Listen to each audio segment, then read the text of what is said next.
কুরবানি যে আমরা করছি আল্লাহর জন্য, আসলে কি তাই? সালাত তো পড়ি না।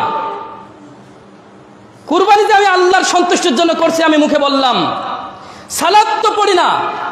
অনেক মানুষ এমন রয়েছে যারা কি করে, আরে কুরবানির দিনের ফজরের সালাতটাও পড়ে না, কুরবানির ঈদের যে সালাতটা, এই সালাতটা পড়তে এসে পড়ে দৌড় দিয়ে গিয়ে কুরবানি করে।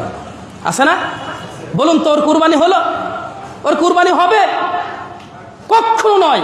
সেজন্য তো মুহাদ্দিসিন ইকরামরা সর্বপ্রথম জিলহজ মাসের প্রথম দশকের যে প্রথম আমলগুলি নিয়েছেন, সর্বপ্রথম যেটা নিয়ে এসেছিলেন সেটা কি বলেছিলাম? তওবা। কি করতে হবে? ও তওবা করে ফিরে আসবে। তওবা করে ফিরে এসে তারপরে সে কি করবে? সালাত ধরবে। আগে কি করবে? আগে কি করবে? ফাসাল্লি লিরাব্বিকা ওয়ানহার। আগে কি করুন? সালাত আদায় করুন। তারপরে কি?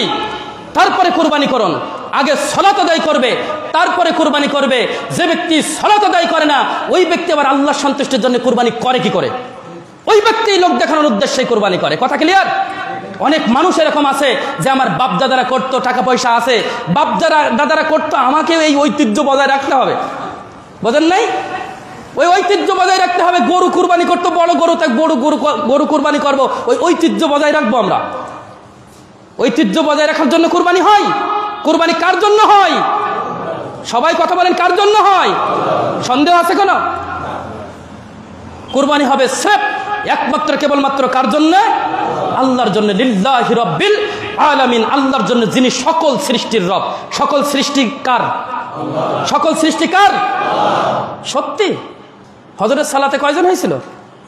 হয়ে গেছে। মানুষ ঘুমিয়ে থাকে, মানুষ ফজরের সালাতে ঘুমিয়ে থাকে, আর ফিলিস্তিনেরা রক্তাক্ত হয়, বাড়ির ঘরের তলায় পড়ে পিষ্ট হয়ে মারা যায়।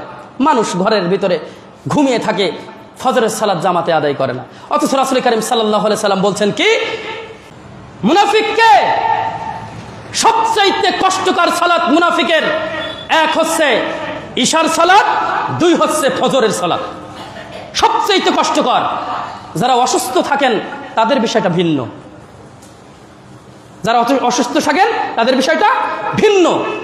কিন্তু যারা সুস্থ থাকেন, সুস্থ অবস্থায় যারা বাড়িতে সালাত আদায় করবে, রাসূল কারীম সাল্লাল্লাহু আলাইহি সাল্লাম বলেছিল কি? যে তাদের সালাত বাতিল, হুয়া বাতিলুন, হুয়া বাতিলুন, হুয়া বাতিলুন। তাদের সালাত বাতিল, তাদের সালাত বাতিল, তাদের সালাত বাতিল। যদি জামাত মিস করে বাড়িতে পড়ে, বাড়িতে ফজরের সালাত ঘুমিয়ে থেকে ইচ্ছাধীন মতো উঠে একাকী সালাত আদায় করলাম কি করলাম না, আর সমস্ত সালাতগুলো আদায় করলাম। আল্লাহ রাসূল সাল্লাল্লাহু আলাইহি ওয়াসাল্লাম বলেছেন কি? যে মুনাফিকের জন্য সবচেয়ে কষ্টকর সালাত কি? এশার সালাত আর ফজরের সালাত। প্রিয় উপস্থিতি, সালাত আপনাকে আমাকে বারবার আমরা আপনাদেরকে বলছি যে আল্লাহ রাসূল সাল্লাল্লাহু আলাইহি ওয়াসাল্লাম বলেছেন, আল্লাহ বলেছেন সালাত যে মুসলিম তাকে আদায় করতেই হবে। এই কথা শোনার পরেও যারা সালাত আদায় করে না, আরে বেটা ওদের জন্য কুরবানি কিসের? ওদের জন্য কুরবানি নেই। কুরবানির পশু ওরা ক্রয় করবে না।